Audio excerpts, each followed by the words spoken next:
Hello everyone, this is Anisha for Intellify, welcoming you all to this session on money as a medium of exchange and modern forms of money. It is an important topic to cover in the chapter Money and Credit for Economics Class 10th. The use of money spans a very large part of our everyday life. Look around you and you would easily be able to identify several transactions involving money in a single day. A person holding money can easily exchange it for any commodity or service that he or she might want. Everyone prefers to receive payments in money and then exchange the money for things that they want. This is known as double coincidence of wants. What a person desires to sell is exactly what the other wishes to buy. In a barter system where goods are directly exchanged without the use of money, double coincidence of wants is an essential feature. In contrast, in an economy where money is in use, money acts as an intermediate in the exchange process. It is called a medium of exchange. A person holding money can easily exchange it for any commodity or service that he or she might want. Before the introduction of coins, a variety of objects were used as money. For example, since the early ages, Indians used grains and cattle as money. Thereafter came the use of metallic coins, gold, silver, copper coins, a phase which well continued into the last century. Now, the modern forms of money include currency, paper notes and coins.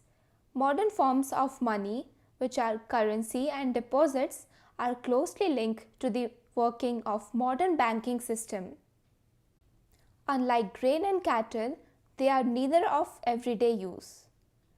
The modern currency is without any use of its own. In India, the Reserve Bank of India issues currency notes on behalf of the central government. No other individual or organization is allowed to issue currency. The rupee is the widely accepted medium of exchange in India. The other form in which people hold money is as deposits with banks. At a point of time, people need only some currency for their day-to-day needs.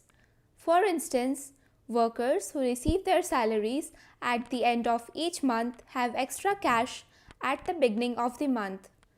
So, they deposit it with the banks by opening a bank account in their name. Banks accept the deposits and also pay an amount as interest on the deposits. In this way, people's money is safe with the banks and it earns an amount as interest. People also have the provision to withdraw the money as and when they require. Since the deposits in the bank accounts can be withdrawn on demand, these deposits are called demand deposits.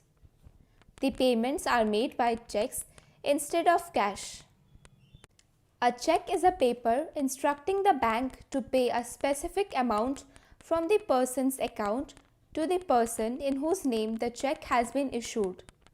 For payment through check, the payer, who has an account with the bank, makes out a check for a specific amount. And this is an example of how a check looks like. That was the end of the video. Hope it was helpful in understanding the concept of money as a medium of exchange and modern forms of money. Thank you.